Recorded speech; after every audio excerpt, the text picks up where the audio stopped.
Alrighty, so we have the guys over from Skog and Dickey coming over today to help facilitate and give a couple more extra tech tips on more of this whole project. So they will be here shortly, and for the time being I'm going to go ahead and show y'all how to remove your valve covers and pull all the rockers loose and all of the good fun things. So let's get into it. Remove all of ignition coils. We're going to take those out with a 10mm. Just going to kind of wiggle these out. Boop. All these out. Wiggle, wiggle. Boop. Alright, now we're going to move on to the other side. Boop.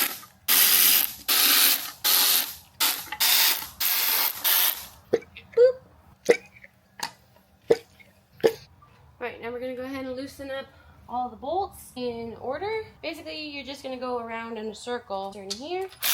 These aren't going to come all the way out because they're going to be little keepers.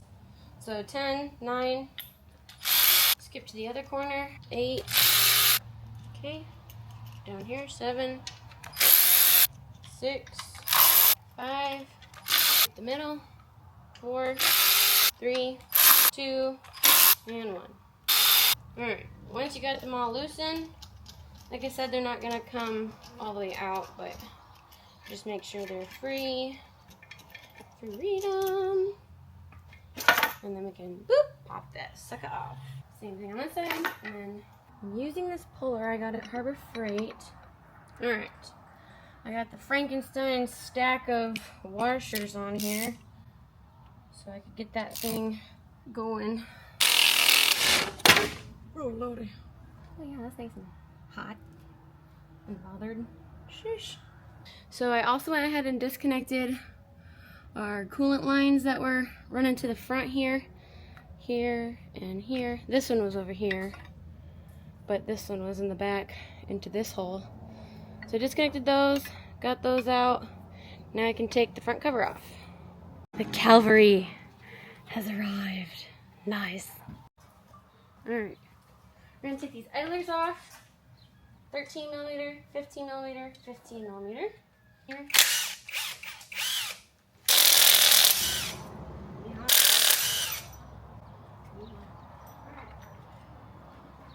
This tensioner off. This one is 16. Okay, so now we're just going to kind of look around at the bolts and see which ones are going to the block, because those are the ones that you're going to want to remove. You also have pan bolts on the front here. It looks like 1, 2, 3, 4, 5 pan bolts that are going up through the pan into that front cover, so we're going to remove those as well. Alright, we're going to pop out these pan bolts. I know I'm one of them freaks that labels everything. I have no idea. Me with my ADHD brain. It's like, oh yeah, I took it all apart 2 years later. Okay. Dude, that's Let me. Put this back together. Yes. Alright, so now we're working on getting all the bolts out of the front cover. There's one bolt in particular, this little guy right here. So I'm going to try to get this out with a wrench and go from there. If we can't get it out because of clearance issues, then we'll pull the water pump. But we'll see if we can get this out first and then cross that bridge when we get there. Okay, so Gordon marked all the ones that we need to remove. So we're going to take out all of these ones that have the marks. It's like our universal cheat code so that we don't have to pull the water pump. So I'm going to zip all those out and we'll see if we miss any.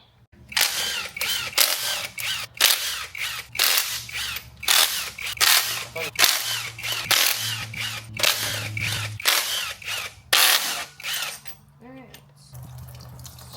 Stucky. Okay.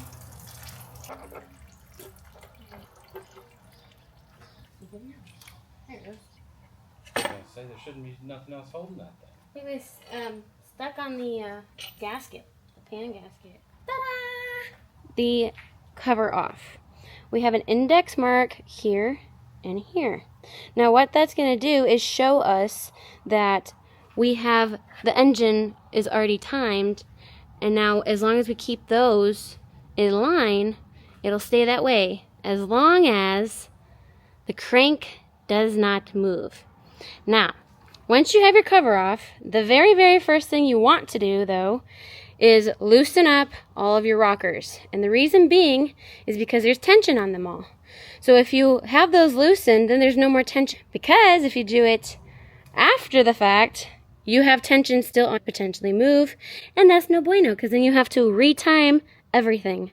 So as long as you have both sets of rockers loose, then this will not move. And then you can loosen up all of your timing chain to remove your cam. So there is a sequence to take these off. You actually don't, it doesn't matter if you do intake or exhaust. Fun fact, these have little eyes on them for intake, so that's how you know they're intakes. These are 10mm bolts, and you're going to go outside in. So kind of the same concept of what we did with the cylinder head covers, but not like in a circle, essentially. So we're going to do full intake first, and then we'll move on to exhaust.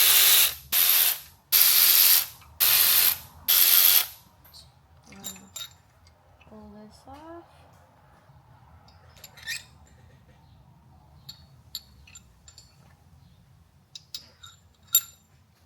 Take these push rods out. Alright, we're going to move on to exhaust now.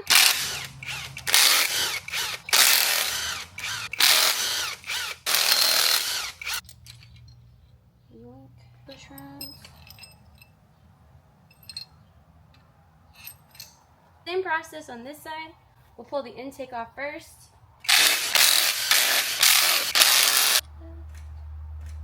Push rod. Now on to exhaust.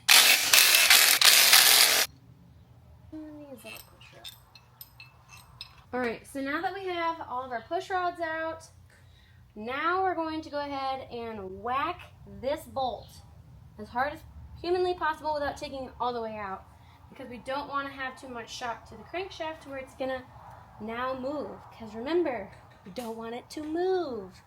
So we're going to whack this with the Chubba 18mm and hit it.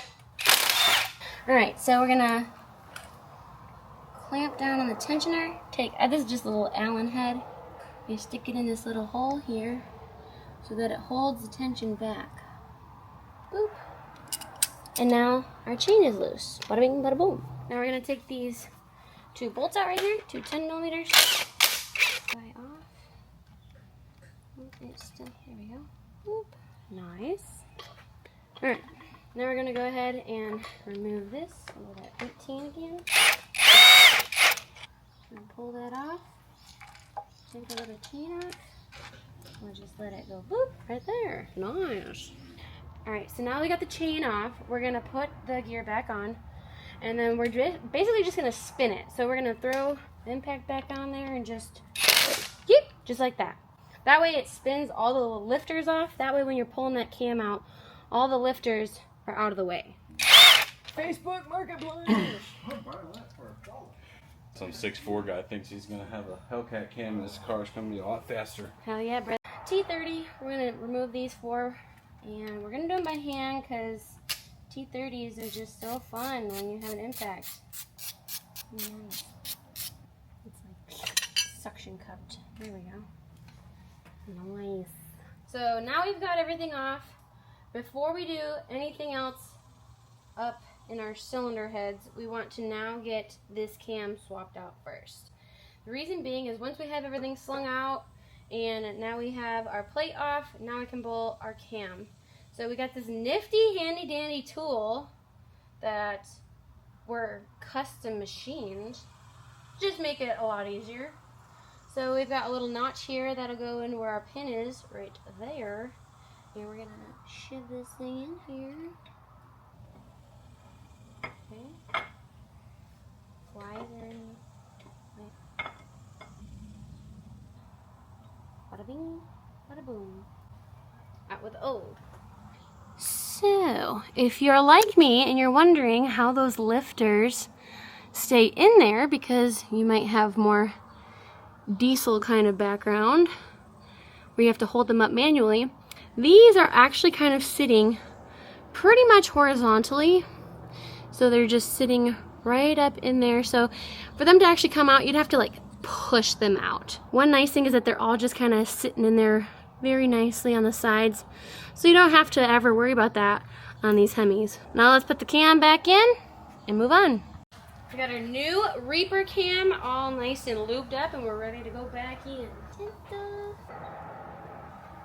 Further in it goes, the more scary it is. Closer and closer.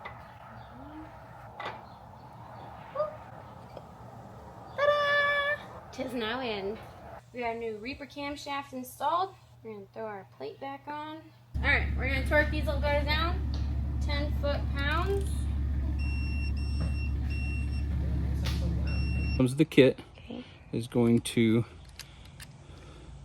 on both sides of that dowel. Oh, fits like a and glove. then you tighten this up. And when you tighten this up, it pulls the spring off of that pin.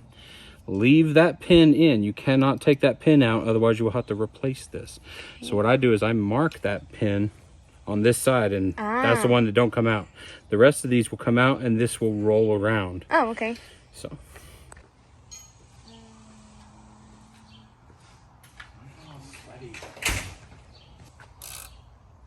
Okay. These. Now mark the this one that is you the one can't. that's a no. Is it? Okay. So mark it. Yeah. You said so. that one, right? Okay. No bueno. No. No. Bad. Bad. Okay. But you still do have to loosen it. Right, so it'll rotate.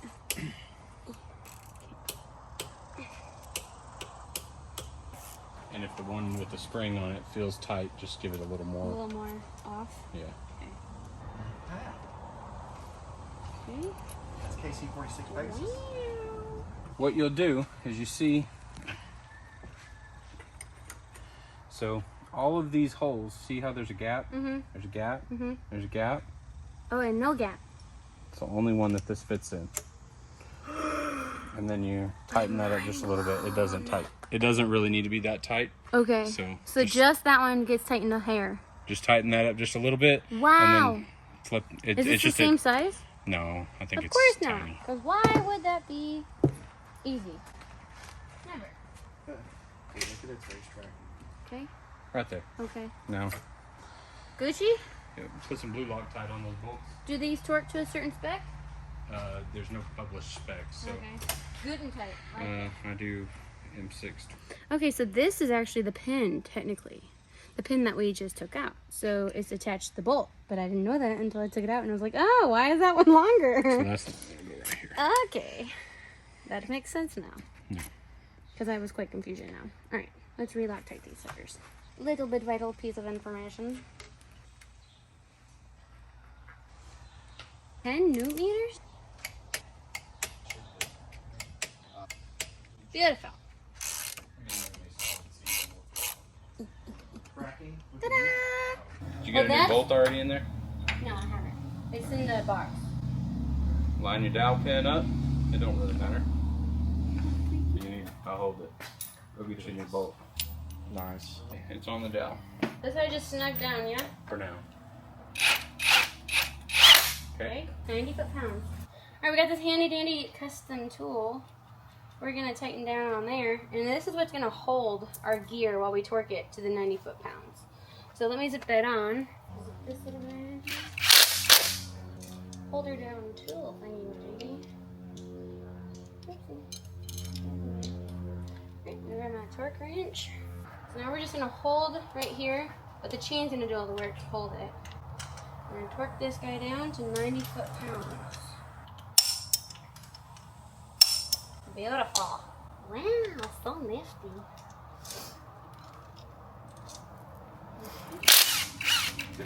Alright, we got this torqued down. So this is just going to spin freely. We're going to go ahead and put our chain back on. Now, we also want to make sure that it's on the bottom too. So the trick is, you can see it from the sides here. So we're going to try to get our little fingers in here and get it started on the bottom. Okay. Get it up and over here. Make sure it's in the bottom. Okay. Okay. And then we're just going to kind of get it started here. And then get it on there. Now, there you go. So now that you've got it on there, it's just kind of skipping over that gear on the bottom. So now we want to line our marks up again. Remember our index mark here? We have our index mark here. We want to have it kind of lined up there. And we're going to pull this chain back to basically pretend like we're the tensioner. We're going to pull that back, make sure they're lined up still, and then bada bing, bada boom, you can put your tensioner back on. And your index point here is still lined up too, so verify that we have not moved. And not moved. Now we're going to throw our tensioner back on here. These torque just 7.4 pounds, foot-pounds. We're just going to go up to a nice round 8. There we go. Now we can take our little pin out. There. Alright, so we're going to take a spark plug out of each of these holes. That way we can install this compression tester into one of them. That way we can attach shop air to it, apply pressure, and that's going to hold the cylinder open so that we can now take off all of our valves. This is a 5/8. I'm using a chrome because it's the only one I have shallow enough to get down in there. Boop.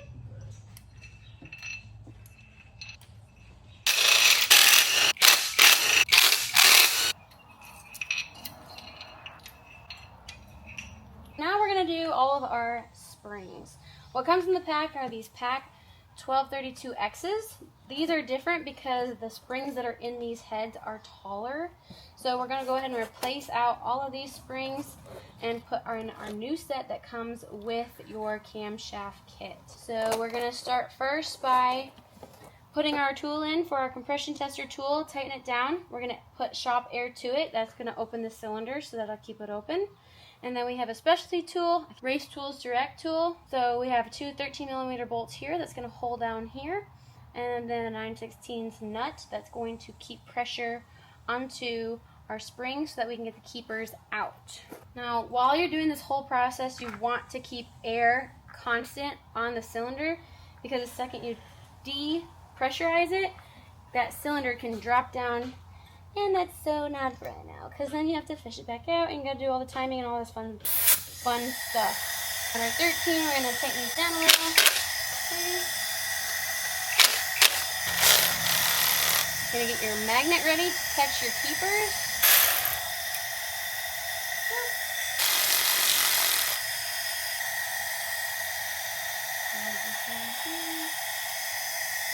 Take our little spring out. There is a shim at the bottom. That shim's going to stay down there at the bottom. Make sure it's not like stuck or anything on the bottom of your spring. Then we're going to drop in a new spring on top. I'm going to put one of our new springs in there. Grab our little guy off here. Put it on there.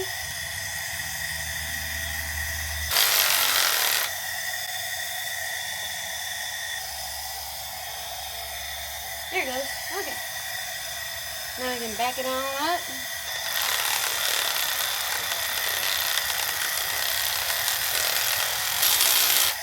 Get our tool back off.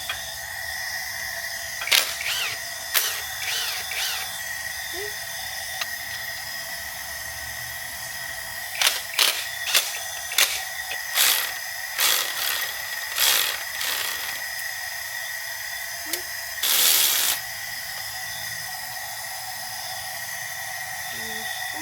Make sure your shim's still on there. Get the top off. And then one on. Back on that.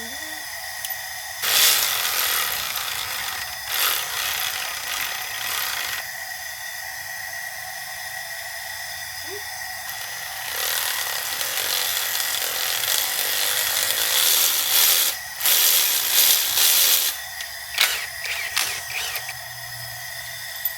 Go ahead and whoop. And you got one down.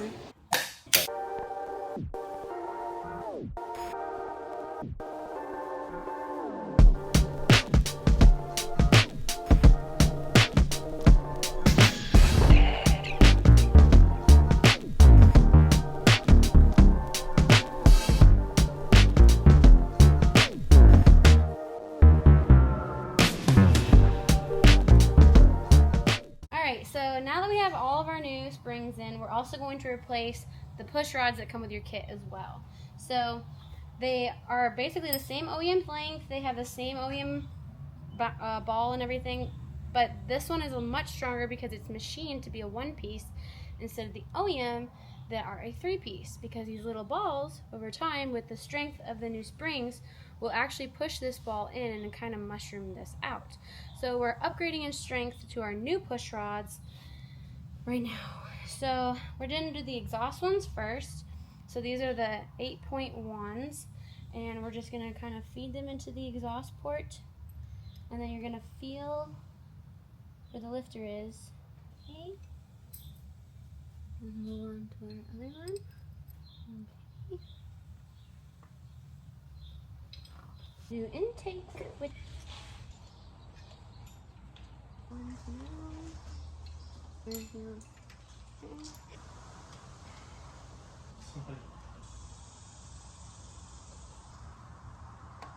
What? Watch the shaft seat. I don't like telling people how to do this because they thought no matter what. And then there's 1,000 people that tell you there's 10 different ways to do that. Everybody else turns it, gets it on the base circle of the most lobes and spends an hour overthinking it, or you could just start working. Okay, so once they're all tight, now quarter turn. Motion. I tell people read the instructions on it. Yeah, some things Don't tell anybody? No. There's just too many different people that say that there's too many different ways to do it, and it's all comes to the same conclusion. So, like, it really doesn't matter. As long as you're not, like, torquing one bolt at a time and stupidly, then... 4 ugga-duggas. Yeah, that means you're not reading the instructions. Yeah. Right, less than LPs?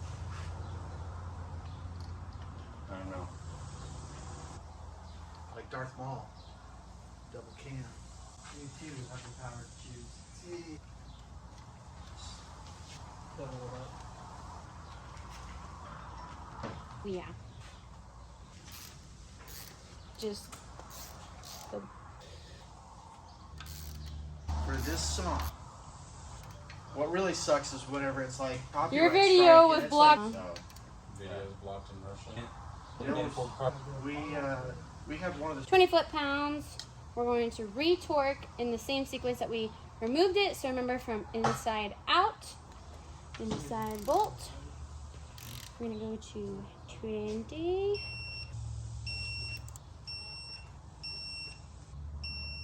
Now onto exhaust.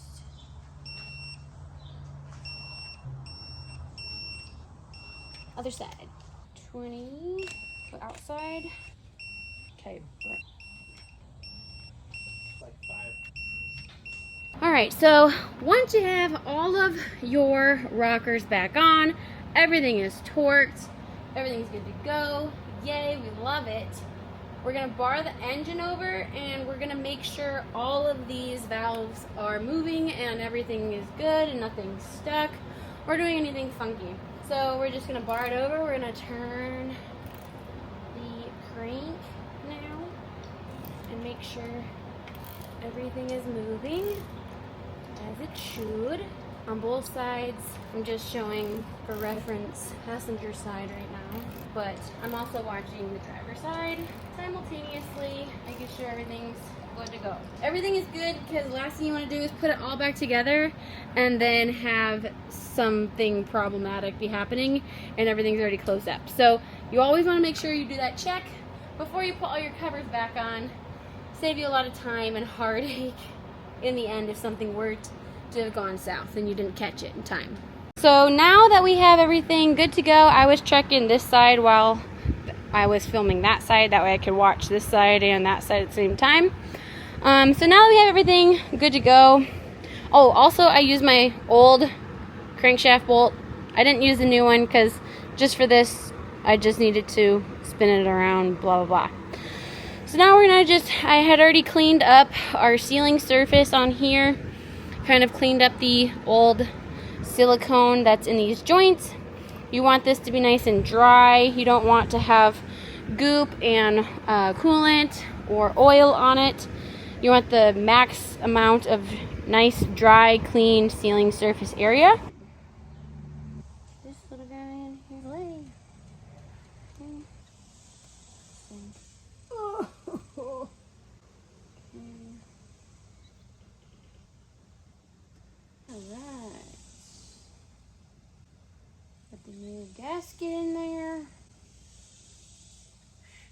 glary. Get it all. Yay! I had already replaced this beautiful gasket. It can only go in one way, and the telltale sign is that on this side you have this little notch right here, whereas if it was backwards it would be over here, which obviously it wouldn't fit there. So that's kind of like your giveaway right there. But now we're going to go ahead and replace that seal, and then we can put our cover back on. So the way that this seal works, you're going to push it out from the inside, and then we're going to install it from the outside coming in. So I could not find a puller, so we're gonna boop. I got it out. Freaking A. Alright, let me clean all this inside, and then we'll install the new seal. If you have any accidental nicks or burrs or whatever, you can use emery cloth. This is 400 grit. You can just kind of run your thumb around there to clean up any little sharp edges that you might have accidentally nicked. It's okay, as long as they're not like super deep or crazy looking. But then I'm just going to take some brake cleaner, clean all around the inside edge, and that's going to help break up any sealing material that was on here that was still stuck to the surface. And then we're just going to aggressively wipe it out with microfiber. That way we can get any junk or grime or crud that was still stuck in there, because we want a nice clean dry sealing surface area for the new seal. So once it's clean and once it's dry, now we can install our new seal. So the part number is going to be facing towards you, so you don't want to accidentally put it in backwards or upside down. So then you're just going to line it up, and then we're going to tappy it back in, kind of push it down to start it a hair, this nice and centered, and then we're going to tappy. I'm going to switch to the big chubba and really try hard not to hit the ever-living crap out of my hand.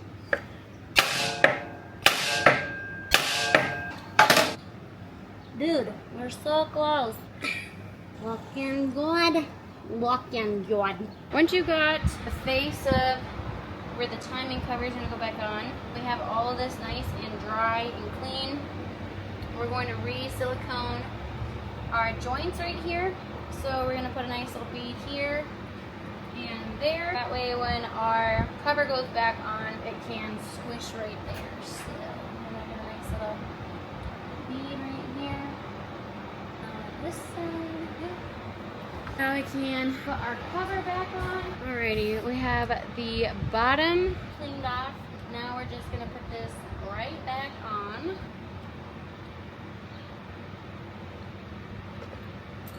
Hand tighten all these bolts back on. 3, 4, 5, 6, 7, 9. Cinch these down a bit. Get our pan bolts in here. They're just babies. Okay. Little baby 11 millimeters. Beautiful. 1, 2, 3, 4, 5, 6, 7, 8, 9, 10. Got this chubba one, and then don't forget the one that's sitting back here behind the hose outlet. Okay. Put our spark plugs back in. So we're going to drop them down into the hole.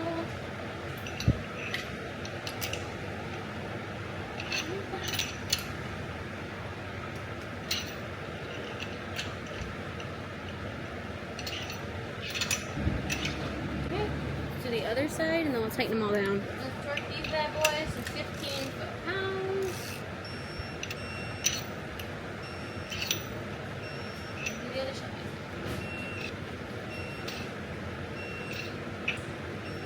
Alright, now we're going to take out this old gasket. Covers. Dude, these mosquitoes are relentless. I freaking can't with these things. Clean this up a little bit with the new.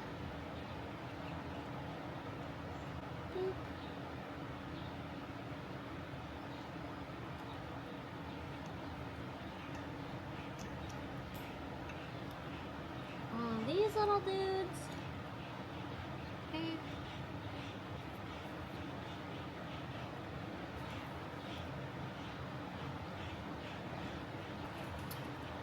Boop. One down. Make sure the whole thing is nice and seated and that they didn't pop back out anywhere. I want to really make sure everything is super, super clean and dry. Clean and dry.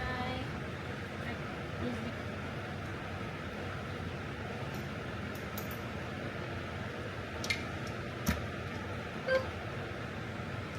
Center ones, all finger tight, and then we'll torque them in sequence. Once they're all torqued down, then we'll put in our ignition coils. You definitely want to start these at least by hand, that way you don't accidentally cross thread one. Once you have them all like to the point where they bottom out in their little like keeper things, now you're going to torque them to 11 Newton meters in a circle sequence, starting in the middle. So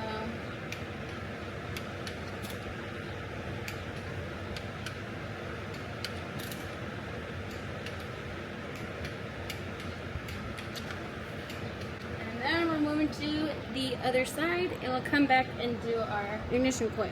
Alright, so we already have some dielectric grease already on these, so there's no need to put slop on a bunch more. Now these little dudes, line up and pop them in. Line them up, pop them in, sing a little lullaby, bada bing bada boom. Let me look, because I don't remember.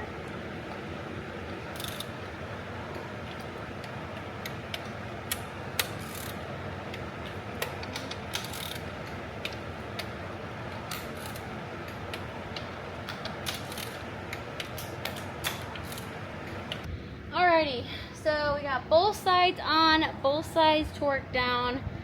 I am absolutely pooped. It's been a very long day. So this is pretty much where the stopping point is. I wanted to make sure I had the majority of it still recovered. So I will probably still put a little thing to cover the above ports just so that stuff doesn't fall into it and get dirt in it overnight, because that's the only thing left open essentially. I mean, there's little ports, don't get me wrong, like the little hose ports and stuff, and the thermostat housing and everything else, but overall this is a good stopping point. The vibration dampener, they are actually going to custom create a tool that'll make it a lot easier to line up that little dowel pin there on the bottom of the crank. To line that back up is kind of a challenge. This is the ending point of it at this point, and we'll continue on tomorrow. So the guys from Skog & Dickey were able to custom make a tool for my specific vibration dampener of what I've got going on here. Like I had said in a previous video, this car is not stock. I bought it used, so it was modified, and there was a lot of things that we're just kind of learning as we're going along about what was already changed on this car, one of which was the front vibration dampener to the crankshaft was already pinned. So they were sharing with me that most of them come stock not pinned, and so that was why we had to do all these extra steps with my car specifically. Gordon was also sharing that some of them are true pinned the correct way, which would actually technically be from the sides rather than the front, but because they probably did it with everything inside the car, that was why they did it from the front. So I'm going to show y'all right now what those guys made for me to be able to put everything back together and align it. So we're going back on with the vibration damper.